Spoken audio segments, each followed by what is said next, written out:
আজকে বাসায় একদম ঘরোয়াভাবে তেহেরি রান্না করেছি সবকিছু মিলিয়ে আজকের ব্লগ। হ্যালো এভরিওয়ান, আসসালামু আলাইকুম। তো সকালবেলা আজকে টমেটো দিয়ে ব্রেকফাস্ট করা হয়েছিল, ডিম ভেজে, আর সাথে চা ছিল। একদম সিম্পল ব্রেকফাস্ট। তারপর বাসায় টিচার আসছিল, তো ভাবলাম একটু ম্যাঙ্গো জুস করে দেই। আর এটা আমি গত বছর আমগুলো রেখেছিলাম, পাকা আম সংরক্ষণ করে রেখেছি, যখন তখন আমরা একটু মিল্কশেক বানাতে পারি আর কি, ম্যাঙ্গো মিল্কশেকটা।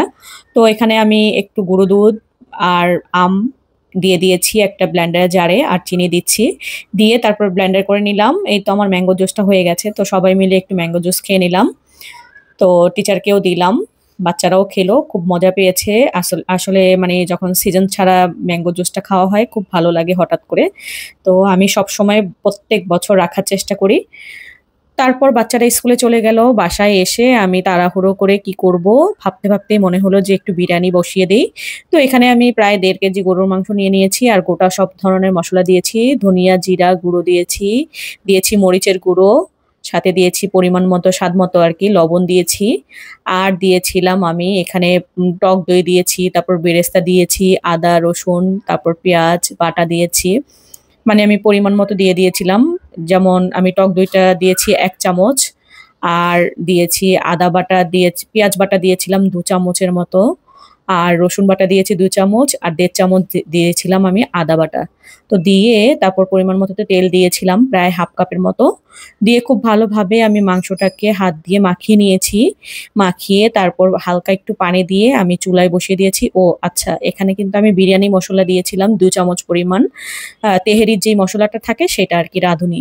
2 চামচ দিয়েছি, একদম কম দিয়েছি। সাথে আমি আমার বানানো গুঁড়ো মশলাটাও দিয়েছিলাম প্রায় 1 চামচের মতো।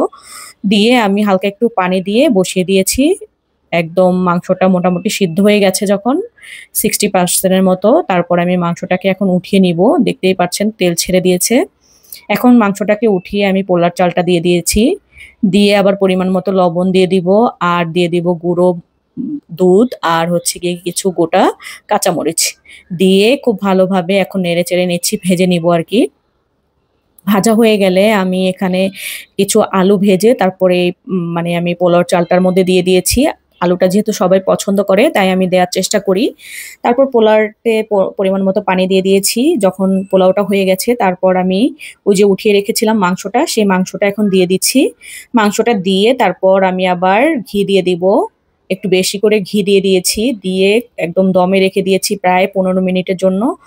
একদম ঝরঝরে হয়েছে আমার বিরিয়ানিটা, একদম ঘরোয়া স্টাইলে। আমি কোনো কেওড়া জল বা কোনো কিছুই দিইনি, ঘরোয়া স্টাইলে রান্না করেছি। খুবই দারুণ হয়েছে খেতে। আমি প্রায় সময় এভাবে বিরিয়ানিটা করি আর কি, তেহেরিটা।